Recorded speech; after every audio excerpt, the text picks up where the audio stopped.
নমস্কার, সকলকে দিশারিতে স্বাগত জানাই। আমি শাওনি ভট্টাচার্য। আজকে আমরা যে টপিকটা পড়ব রোগীর পথ্য বা রোগ প্রতিরোধকারী সরল পথ্য প্রস্তুতি, থেরাপিউটিক ডায়েট।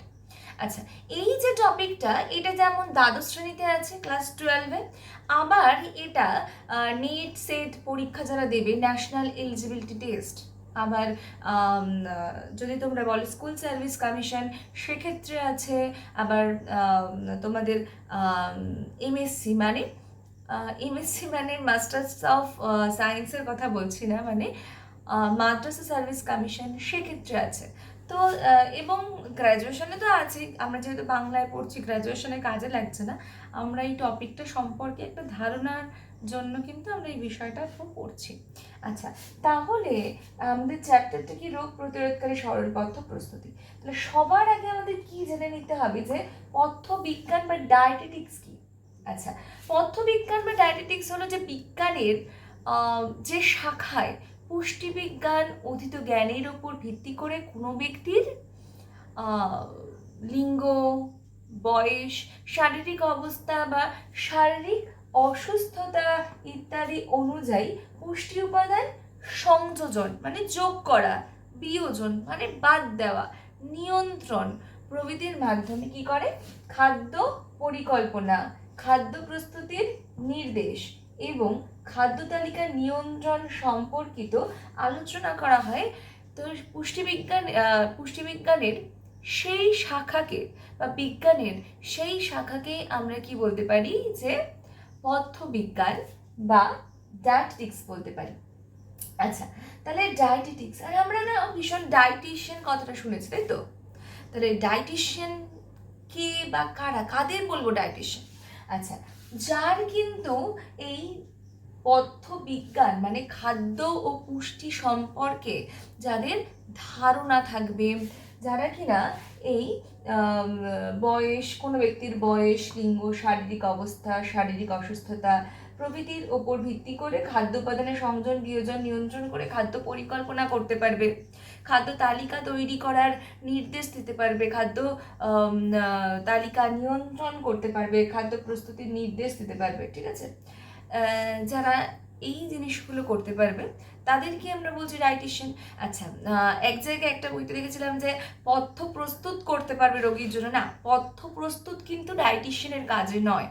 কোনো হসপিটালে কিন্তু ডায়েটিশিয়ান পথ্য প্রস্তুত করে না, কিন্তু পথ্য তালিকা তৈরির যে নির্দেশ দেওয়া, পথ্য পরিকল্পনা করা, ঠিক আছে, ডায়েট প্ল্যানিং, ঠিক আছে, ডায়েট চার্ট দেওয়া, তো এইটা ডায়েটিশিয়ানরা কিন্তু করেন। তাদের ইনস্ট্রাকশন অনুযায়ী কিন্তু হসপিটালে যে বেসিক হসপিটাল ডায়েটগুলো আছে সেগুলো তৈরি করা হয়। কোন পেশেন্ট কী রকমের ডায়েট পাবে, কোন পেশেন্টের, অবশ্যই সেটা ডক্টরের অর্ডারের উপর ভিত্তি করে হয়। তারপরে ডায়েটিশিয়ান কিন্তু তার জন্য ডায়েট চার্ট করে দেন। তাহলে ডায়েটিশিয়ান কিন্তু ডায়েট চার্ট করেন, পথ্য তালিকা তৈরির নির্দেশ দেন, পথ্য পরিকল্পনা করেন, কিন্তু খাদ্য প্রস্তুত করেন না কোনো পেশেন্টের জন্য। যদি কারোর ধারণা থেকে থাকে তাহলে সেটা কিন্তু ভুল ধারণা হবে। তাহলে আমরা অলরেডি কি পড়েছি, ডায়েটেটিক্স কাকে বলে পড়েছি, ডায়েটিশিয়ান সম্পর্কে জেনেছি। এখন আমরা কি পড়বো, ডায়েট থেরাপি কাকে বলে, তাই তো? আচ্ছা, ডায়েট থেরাপি মানে কি, একটা চিকিৎসা পদ্ধতি। তাহলে এই চিকিৎসা পদ্ধতি অবশ্যই কিসের উপর নির্ভর করবে, রোগীর শারীরিক অবস্থা, তার পুষ্টিগত চাহিদা প্রভৃতির ওপর ভিত্তি করে কিন্তু কি করার চেষ্টা করা হবে, রোগীর রোগ নিরাময়ের চেষ্টা করা হবে, তাই না? ঔষধের সঙ্গে সঙ্গে পথ্য প্রদানের মাধ্যমে যাতে রোগীর রোগের উপশম হয়, নিরাময় হয়, তাহলে সেটাই হবে ডায়েট থেরাপির উদ্দেশ্য। ডায়েট থেরাপি কিছুই না, তা যে পদ্ধতিতে রোগীর রোগকে নিরাময় করা হচ্ছে পথ্য প্রদানের মাধ্যমে, তাই তো? আচ্ছা, তাই ডায়েট থেরাপি বলছে যে চিকিৎসা পদ্ধতিতে রোগীর শারীরিক অবস্থা ও পুষ্টিগত চাহিদা অনুযায়ী ঔষধের সাথে সাথে নির্দিষ্ট পথ্য প্রদানের মাধ্যমে রোগের উপশম ও নিরাময় করা হয়, তাকেই বলা হচ্ছে পথ্য চিকিৎসা বা ডায়েট থেরাপি। ঠিক আছে, আশা করি এইটুকু ক্লিয়ার। আমরা ডায়েট থেরাপি কাকে বলে পড়লাম। তাহলে ডায়েট থেরাপি, তাহলে ডায়েট বা পথ্য, কোনো রোগাক্রান্ত ব্যক্তির বয়স, লিঙ্গ, শারীরিক অসুস্থতার উপর ভিত্তি করে বা শারীরিক অসুস্থতা অনুযায়ী যে যথোপযুক্ত উপাদান সমৃদ্ধ খাদ্য রোগীকে প্রদান করা হয়, যাতে তার রোগ সহজে নিরাময় হয় বা উপশম হয়, সেই খাদ্যকেই আমরা কি বলছি, ডায়েট বা পথ্য। এবার মাথায় রাখতে হবে যখন ডায়েটিশিয়ান বা ডক্টর ডায়েট প্ল্যানিং করে, ঠিক আছে, খাদ্য পরিকল্পনা করে, তখন কি কি কথা মাথায় রাখে, তাই তো? আচ্ছা, তাহলে রোগীর পথ্য তৈরির ক্ষেত্রে কিন্তু যে গুরুত্বপূর্ণ বিষয়গুলো আছে সেটা হলো খাদ্যের পরিমাণ ও পুষ্টিগত চাহিদা, ঠিক আছে, খাদ্যের কতটা পরিমাণ হওয়া উচিত, তার ক্যালোরি কি হওয়া উচিত, নিউট্রিয়েন্ট গুলো কি হওয়া উচিত, রোগীর দেহের মধ্যে কি পুষ্টিগত চাহিদা আছে, এছাড়াও আরও কিছু কিছু বিষয় নির্ভর করে, যেমন রোগীর পছন্দ অপছন্দ, তার কোনো ফুড অ্যালার্জি আছে কিনা, কোনো প্রি এক্সিস্টিং সে অসুখে ভুগছে কিনা, তার আর্থিক অবস্থা কি, ঠিক আছে, তাহলে এই জিনিসগুলো কিন্তু ম্যাটার করে। তাহলে পুষ্টিগত চাহিদা এবং খাদ্যের পরিমাণ সেটা অবশ্যই ম্যাটার করে। Total calorie requirement, protein requirement, কোন নিউট্রিয়েন্টের কতটা দরকার, তারপর তো ডায়েট প্ল্যানিং হবে, তাই না? তাছাড়া কি কিসের উপর নির্ভর করে, খাদ্য উপাদানের পরিবর্তন, তাহলে কি মডিফাইড ডায়েট দেওয়া হবে। তাহলে কোনো কোনো ক্ষেত্রে কিন্তু উচ্চ কার্বোহাইড্রেট জাতীয় খাদ্য দেওয়া হয়, কোনো কোনো ক্ষেত্রে নিম্ন কার্বোহাইড্রেট দেওয়া হয়, কোনো ক্ষেত্রে উচ্চ ক্যালোরি, কোনো ক্ষেত্রে নিম্ন ক্যালোরি, কোনো ক্ষেত্রে উচ্চ প্রোটিন, কোনো ক্ষেত্রে নিম্ন প্রোটিন, কোনো ক্ষেত্রে নিম্ন সোডিয়াম, কোনো ক্ষেত্রে নিম্ন পটাশিয়াম, কোনো ক্ষেত্রে ফ্লুইড রেস্ট্রিকশন করা হয়, ঠিক আছে, মানে জলও কিন্তু মেপে খাওয়ানো হচ্ছে। তাহলে এই যে ব্লান্ট ডায়েট দেওয়া হয়, ঠিক আছে, তাহলে এই পথ্যের কোনো পরিবর্তন হচ্ছে কিনা, কোনো উপাদানের পরিবর্তন হচ্ছে কিনা, ঠিক আছে, তো এটা দেখতে হবে। খাদ্যের ঘনত্ব দেখতে হবে। আমরা দেখবো পথ্যের শ্রেণী বিভাগ পড়বো, পথ্য মানে পথ্যের শ্রেণী বিভাগ যখন করবো সেখানে কিন্তু আমরা দেখছি নর্মাল ডায়েটকে কি করা হচ্ছে, ভাগ করা হচ্ছে। তাহলে আমরা নর্মাল ডায়েটকে যখন ভাগ করছি, নর্মাল ডায়েট একটা ঘনত্ব অনুযায়ী একটা যেটা সব মানে ঘনত্ব ঠিকঠাক, সেটা নর্মাল ডায়েট, তো যেটা আমরা খাচ্ছি তাকে কি কোনো রকম পরিবর্তন করা হয় ঘনত্ব অনুযায়ী, তরল খাদ্য, সেটা হলো স্বচ্ছ তরল, সম্পূর্ণ তরল। স্বচ্ছ তরল সেটা কিন্তু কোনো রেসিডিউ থাকে না, কোনো ঝাল তেল মশলা কিছু থাকে না, ঠিক আছে। আরেকটা হয় সম্পূর্ণ তরল পথ্য, তাই তো? আচ্ছা, এবার তাছাড়া হয় নরম পথ্য, তাছাড়া হালকা পথ্য হয়, ঠিক আছে। এছাড়াও কি হয়, যেটা আমরা নর্মাল ডায়েট আছে, তাহলে এগুলো ঘনত্ব অনুযায়ী পরিবর্তন গেল। এবার অনেক বা পেশেন্ট আছে না যারা মুখে খেতে পারে না, তাই তো, তাহলে এই যে খাবার ও খাওয়ানোর পদ্ধতি, যারা মুখে খেতে পারে, মৌখিক মানে ভাবে খাদ্য গ্রহণ করতে পারে, ঠিক আছে, সেটাকে বলা হচ্ছে ওরাল ফিডিং, ঠিক আছে, যারা মৌখিকভাবে খাদ্য মানে গ্রহণ করতে পারছে। তাছাড়া যারা পারছে না, মুখে কোনো ক্যান্সার হয়েছে বা কিছু হয়েছে, সেক্ষেত্রে কি করা হয়, টিউবের মাধ্যমে খাবার দেওয়া হয়, ঠিক আছে, এন্টেরাল ফিডিং যাকে বলছি, টিউব ফিডিং বা এন্টেরাল ফিডিং, টিউব ফিডিং, ঠিক আছে। আবার কেউ কেউ টিউবের মাধ্যমেও খাদ্য দেওয়া হয়। আচ্ছা, টিউবের মাধ্যমে খাদ্য কোথায় দেওয়া হয়, পাকস্থলী দেওয়া হয়, ঠিক আছে। আচ্ছা, অনেক ক্ষেত্রে জেজুনামে দেওয়া হয়, ঠিক আছে। আচ্ছা, যারা টিউবের মাধ্যমেও খাদ্য নিতে পারে না, তাদের কি হয়, শিরার মাধ্যমে দেওয়া হয়, খাদ্য প্রদান করা হয়, সেটাকে আমরা বলছি প্যারেন্টেরাল ফিডিং বলছি। তাহলে এই জিনিসগুলোর কথা মাথায় রাখতে হবে, এইভাবে নর্মাল ডায়েটের মডিফাই করা যেতে পারে। পথ্যের প্রয়োজনীয়তা বা পথ্যের উদ্দেশ্য সম্পর্কে ফার্স্ট যদি বলি, যে রোগাক্রান্ত অঙ্গ বা দেহকে বিশ্রাম প্রদান করা। ধরা যাক কারোর লিভারের অসুখ হয়েছে, তাহলে তার কিন্তু খাদ্য তালিকায় ফ্যাটকে রেস্ট্রিক্ট করতে হবে, কারণ জানি যে ফ্যাটের পরিপাক করতে পিত্ত লাগে, পিত্ত লবণ লাগে। এই যে পিত্ত লবণ, সেটা যকৃৎ নিঃসৃত পিত্তরসের মধ্যে পিত্ত লবণ থাকে। তাহলে সেক্ষেত্রে তাকে যদি আমি ফ্যাটকে নিয়ন্ত্রণ করি, সেক্ষেত্রে কিন্তু কি হবে, সেক্ষেত্রে কিন্তু লিভারের বিশ্রাম হবে, তাকে কিন্তু পিত্তক্ষরণ করতে কম হবে, তাই না? তাই সেটা একটা গুরুত্বপূর্ণ জিনিস, রোগাক্রান্ত অঙ্গকে বিশ্রাম প্রদান করা। এবার কি আসি, কোনো ব্যক্তির পুষ্টির মান বজায় রাখা, তাহলে পুষ্টির মান বজায় রাখা, পুষ্টির মান বজায় রাখা, ঠিক আছে। আচ্ছা, পুষ্টির মান বজায় রাখা যদিও বলি, পথ্যের প্রধান প্রয়োজনীয়তা কিন্তু রোগের উপশম করা। তাহলে রোগের উপশম, রোগ নিরাময় বা রোগের তীব্রতা কমানো, তাহলে রোগের তীব্রতা কমানো, রোগের তীব্রতা কমানো। আচ্ছা, আর কি, যদি কোনো পরিপোষকের ঘাটতি হয় বা পুষ্টির কোনো উপাদানের ঘাটতি হয়, তাহলে সেই পুষ্টির উপাদানের ঘাটতি মেটানো, তাই তো, পরিপোষকের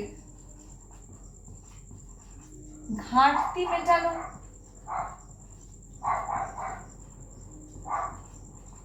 আচ্ছা, আর কি? দেহের ক্ষয় পূরণ করা, দেহের বৃদ্ধি সাধন করা, কিংবা রোগ প্রতিরোধ করা। রোগ প্রতিরোধ করাটা কিন্তু খুব ইম্পর্টেন্ট, সেটা একটা মেন উদ্দেশ্য হওয়া উচিত। আবার যাতে রোগ সেরে গেল, সেরে যাওয়ার পরে যাতে পুনরায় সে মানে সেই রোগটা না তাকে ফিরে আক্রমণ করতে না পারে, তাহলে সেই অনাক্রমতা ব্যবস্থা মজবুত করা, সেটাও কিন্তু গুরুত্বপূর্ণ লক্ষ্য হলো ডায়েট থেরাপি। তাহলে আমরা এখানে বলতে পারি ক্ষয়পূরণ, রোগ প্রতিরোধ, ক্ষয়পূরণ ও রোগ প্রতিরোধ। আচ্ছা, আবার কি বলতে পারি? বিপাকীয় ক্ষমতা বজায় রাখা, তাই তো, বিপাকে সহায়তা করা। তাহলে বিপাকীয় ক্ষমতা বজায় রাখা বা বাড়ানো, যাই হোক। আচ্ছা, যাতে সেই পথ্যের মাধ্যমে উপযুক্ত ক্যালোরি পাচ্ছে কিনা, তাহলে উপযুক্ত ক্যালোরি সরবরাহ করা, সেটাও কিন্তু পথ্যের একটা প্রয়োজনীয়তা বা পথ্যের উদ্দেশ্য বলতে পারি, যে উপযুক্ত ক্যালোরি সরবরাহ। যদিও আগেই বলেছি যে ডায়েটটা কি হতে হবে, ব্যালেন্স হতে হবে, যাতে পুষ্টির মান বজায় রাখে, ঠিক আছে, রোগী যাতে সুস্থ হয়ে যায়, তা সেটা সবার আগে মাথায় রাখতে হবে। তাহলে উপযুক্ত কি বললাম? ক্যালোরি সরবরাহ, ক্যালোরি সরবরাহ, সেটা অবশ্যই গুরুত্বপূর্ণ, যে উপযুক্ত ক্যালোরি সরবরাহ করতে হবে। আচ্ছা, অনেক ক্ষেত্রে কি হয় যে ক্যালোরি বৃদ্ধির মাধ্যমে রোগীর ওয়েট, ওজন বাড়ানো, ঠিক আছে, ওয়েট গেইন করা। আবার কোনো ক্ষেত্রে কি করা হয়, ক্যালোরি রেস্ট্রিকশনের মাধ্যমে ওজন কমানো। তাহলে ওজন বাড়ানো বা কমানো, সেটাও কিন্তু পথ্যের একটা উদ্দেশ্য বা প্রয়োজনীয়তার মধ্যে আমরা ফেলতে পারি, যে ওজন বাড়ানো বা কমানো। ওজন অবশ্যই দৈহিক ওজন হবে, বাড়ানো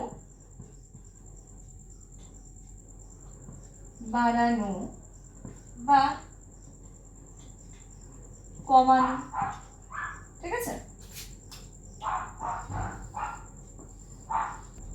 পথ্যের আরেকটি উদ্দেশ্য হলো কোনো নির্দিষ্ট পরিপোষককে নিয়ন্ত্রণ করা বা নির্দিষ্ট খাদ্য উপাদানকে নিয়ন্ত্রণ করা। যদি দরকার হয় তাহলে কিন্তু নর্মাল ডায়েটকে মডিফাইড ডায়েট কিন্তু পেশেন্টকে দেওয়া হয়ে থাকে। সেটা ঘনত্বের মডিফিকেশন হতে পারে, সেটা উপাদানের মডিফিকেশন হতে পারে, ঠিক আছে, বিভিন্ন খানোর পদ্ধতির মডিফিকেশন হতে পারে, মৌখিকভাবে না খেলে টিউব ফিডিং বা প্যারেন্টাল ফিডিং, সেটাও গুরুত্বপূর্ণ। তাহলে কি বলছে, যে কোনো খাদ্য উপাদানকে নিয়ন্ত্রণ করা। তাহলে আরেকটা কি? খাদ্য উপাদান নিয়ন্ত্রণ, নির্দিষ্ট খাদ্য উপাদান নিয়ন্ত্রণ। তাহলে নির্দিষ্ট খাদ্য উপাদান নিয়ন্ত্রণ করা, সেটাও কিন্তু পথ্যের একটা কি উদ্দেশ্য, তাই না, বা প্রয়োজনীয়তা, লক্ষ্য।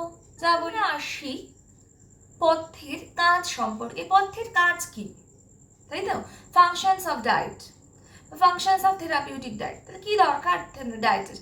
আচ্ছা বলি, এই যে therapeutic diet, importance of therapeutic diet, তারপরে অবজেক্টিভস অফ থেরাপিউটিক ডায়েট, এটা কিন্তু তোমাদের নেট সেটের মধ্যে অন্তর্গত। থেরাপিউটিক ডায়েট কিন্তু কেউ যদি পরে প্রফেসর হতে চায় বা কিছু কলেজ সার্ভিস কমিশন দিতে চায়, তার নেট পরীক্ষা দিতে হবে, সেট পরীক্ষা দিতে হবে, সেখানে পাশ করতে হবে। সেখানে কিন্তু সে হোম সায়েন্সে যদি দেয়, নিউট্রিশন নিয়ে পড়লে হোম সায়েন্সে দেবে, সেক্ষেত্রে কিন্তু তার থেরাপিউটিক ডায়েট থাকবে। বা কেউ যদি হিউম্যান ডেভেলপমেন্টের হয়, তারাও হোম সায়েন্সে দেবে, তারাও কিন্তু এই জিনিসটা পড়তে পারো, এই বিষয়টা একটু পড়তে পারো। আচ্ছা, এবার পথ্যের কাজ আমি এখানে কিন্তু কয়েকটা মুছে দিয়েছি। অবশ্যই আক্রান্ত অঙ্ককে বিশ্রাম দেওয়া পথ্যের কাজ, ঠিক আছে, অবশ্যই ওজন বাড়ানো কমানো পথ্যের কাজ, কিন্তু তাছাড়াও কি পুষ্টির মান বজায় রাখা, দেহকে সুস্থ সবল কর্মক্ষম রাখা। আর সবার ফার্স্টে পথ্যের কাজ বলবো রোগ নিরাময় করা, রোগ নিরাময়ে এর সহায়তা করা বা রোগ উপশমে সহায়তা করা। তাহলে ফার্স্ট কাজ আমি এখানে বলবো যে রোগ রোগ নিরাময়ে, নিরাময় মানে সারানো, সহায়তা। তাহলে ফার্স্ট পথ্যের কাজে কি হবে? রোগ নিরাময় সহায়তা। তাহলে রোগাক্রান্ত ব্যক্তির পুষ্টির মান বজায় রাখা, তাহলে অবশ্যই রোগাক্রান্ত ব্যক্তি পুষ্টির মান বজায় রাখতে হবে, সে যাতে ব্যালেন্স ডায়েট পাচ্ছে কিনা, সব নিউট্রিয়েন্ট পাচ্ছে কিনা, কোনো নিউট্রিয়েন্টের মডিফিকেশন, যাই হোক, তো সেই জিনিসটা পুষ্টির মান বজায় রাখা। আচ্ছা, রোগের তীব্রতা অবশ্যই, যেটা লক্ষ্য উদ্দেশ্য বলি, পথ্যের আবার যদি কাজও বলি, রোগের তীব্রতা কমাতে হবে। ফার্স্ট পথ্য দিয়ে আমরা রোগী মানে ওষুধের সাথে সাথে কিন্তু পথ্য প্রদান করা হয় রোগ সারানোর জন্য, তাই তো? তাহলে এই যে ঔষধের সাথে সাথে পথ্য প্রদান করা হচ্ছে, তাহলে যাতে রোগের তীব্রতা কমে। আচ্ছা, কোনো পরিপোষক কোনো খাদ্য উপাদানের যদি ঘাটতি থাকে, পুষ্টির অভাব থাকে, সেই অভাবকে কি করতে হবে? পূরণ করতে হবে পথ্যের মাধ্যমে। তাহলে এটাও পথ্যের কাজ। পথ্যের কাজে এখানে তোমরা দেখবে বিভিন্ন বইতে রয়েছে ক্ষয়পূরণ ও বৃদ্ধি সাধন। আমি আর মুছিনি, এটা দুটো পয়েন্ট। তাহলে রোগাক্রান্ত ব্যক্তির দেহের ক্ষয়পূরণে সহায়তা করা বা রোগাক্রান্ত ব্যক্তির দৈহিক বৃদ্ধি সাধনে সহায়তা। আবার রোগাক্রান্ত ব্যক্তির রোগ প্রতিরোধ ক্ষমতা গড়ে তোলা। যদি ধরো রোগ সেরে গেল, পুনরায় যাতে সে রোগের আক্রমণ যাতে তার না ঘটে, সেক্ষেত্রে মাথায় রাখতে হবে তাহলে রোগ প্রতিরোধ ক্ষমতা বাড়ানো, অনাক্রমতা বাড়ানো। তাহলে আমি আরেকটা পয়েন্ট এখানে করতে পারতাম যে অনাক্রমতা বাড়ানো, রোগ প্রতিরোধ ক্ষমতা বৃদ্ধি করা, অবশ্যই পথ্যের কাজের মধ্যে পড়বে। বিপাকীয় ক্ষমতা বাড়ানো, অবশ্যই বিপাকীয় ক্ষমতা বাড়ানো পথ্যের কাজ। বা এটা আমি মুছেও দিতে পারি, তোমরা যদি মনে হয় এটা লিখবো না, তাহলে আমি এটা মুছেও দিতে পারি, কিন্তু যেটা পথ্যের উদ্দেশ্য বা কিছু, সেটা কিন্তু পথ্যের কাজের মধ্যেও পড়ছে, যদিও বইয়ের পথ্যের কাজের মধ্যে বিপাকীয় ক্ষমতা বাড়ানোটা নেই, সেজন্য মুছলাম। আচ্ছা, উপযুক্ত ক্যালোরি সরবরাহ পথ্যের ক্ষেত্রে অবশ্যই মাথায় রাখতে হবে যে এমন পথ্য প্রদান করবো যাতে উপযুক্ত ক্যালোরি যাতে সেই পেশেন্টটা পায়, সেটার কথা কিন্তু অবশ্যই মাথায় রাখতে হবে। আচ্ছা, নির্দিষ্ট খাদ্য উপাদান নিয়ন্ত্রণ, ধরা যাক উচ্চ রক্তচাপের কোনো পেশেন্ট, সেক্ষেত্রে কিন্তু তার খাদ্যে কি করতে হবে? সোডিয়ামকে নিয়ন্ত্রণ করতে হবে। লিভারের কোনো রোগ, সেক্ষেত্রে ফ্যাটকে নিয়ন্ত্রণ করতে হবে। আবার তার হয়েছে গ্লোমেরুলোনেফ্রাইটিস, বৃক্কের মধ্যে যে নেফ্রন আছে সেখানে গ্লোমেরুলাসে ইনফ্লামেশন অফ গ্লোমেরুলাস, তাই তো? তাহলে গ্লোমেরুলোনেফ্রাইটিস হলে সেক্ষেত্রে কিন্তু প্রোটিন নিয়ন্ত্রণ করতে হয়, সোডিয়াম নিয়ন্ত্রণ করতে হয়, পটাশিয়াম নিয়ন্ত্রণ করতে হয়, ফ্লুইড নিয়ন্ত্রণ করতে হয়, এত কিছু নিয়ন্ত্রণ করতে হয়। কারণ কিডনি রোগ হলে একদম মানে সে এইটা খেতে পারবে না, ওটা খেতে পারবে না, খুব সমস্যা হয়ে যায়। তাহলে নির্দিষ্ট খাদ্য উপাদানের নিয়ন্ত্রণ করতে হলে সেই খাদ্য উপাদানকে অবশ্যই কি করতে হবে? নিয়ন্ত্রণ করতে হবে। আর কি করতে হবে? দৈহিক তাপমাত্রা, দেহের তাপমাত্রা বজায়। আচ্ছা, আর কি করতে হবে? আরো একটা পয়েন্ট আছে। আচ্ছা, রোগ সেরে গেল কিন্তু ব্যক্তিকে সুস্থ সবল কর্মক্ষম রাখার জন্য তাকে স্বাভাবিক জীবনযাপনে ফিরিয়ে আনা, সেটাও কিন্তু পথ্যের মাধ্যমে সম্ভব। ঠিক আছে? ধরা যাক ওবেসিটি, মানে একজন ওবেস পেশেন্ট, সেক্ষেত্রে তাকে ফার্স্টে রিডিউসিং ডায়েট দেওয়া হয়, নেগেটিভ ক্যালোরি এনার্জি ব্যালেন্সে রাখা হয়, হ্যাঁ, এবং সেইভাবে কিন্তু তাকে অবশ্যই মেডিকেল সুপারভিশনের মাধ্যমে কি করতে হবে? ওজনটাকে নিয়ন্ত্রণ করা হয়, তাই তো? ওজনটা যখন কমে গেল তখন কিন্তু সেই পেশেন্টকে কি করা হয়? মেনটেনেন্স ডায়েট দেওয়া হয়, 1500 থেকে 1800 কিলো ক্যালোরি, যাই হোক, সেই 1500 কিলো ক্যালোরি সেই মেনটেনেন্স ডায়েট দিচ্ছি যাতে কি হচ্ছে? তার ওয়েটটা মেনটেন হয়, আইডিয়াল বডি ওয়েটটা মেনটেন হয়, বিএমআরটা যাতে ঠিকঠাক থাকে, তাই না?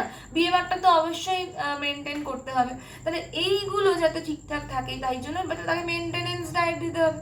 তাহলে রোগাক্রান্ত ব্যক্তিকে কি করবে? রোগ মুক্তির পর তাকে স্বাভাবিক জীবনযাপনে ফিরিয়ে আনা। তাহলে কি বলবো? স্বাভাবিক জীবনযাপনে ফিরিয়ে আনা। স্বাভাবিক, হাতের লেখা খুব খারাপ হচ্ছে, তাড়াতাড়ি লিখছি তাই, জীবন যাপনে ফিরিয়ে আনা।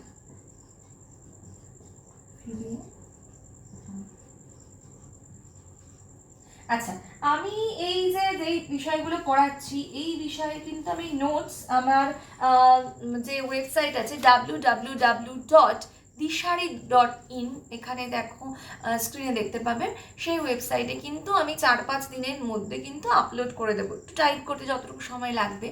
তো আর এরপরে কেন আমরা এই সব বিষয়গুলো জানছি, যাতে আমরা ডায়েট থেরাপির মধ্যে ঢুকতে পারি, রোগীর পথ্যের মধ্যে ঢুকতে পারি। আচ্ছা, একটা জিনিস মিস হয়ে গেছে, থেরাপিউটিক ডায়েট কি?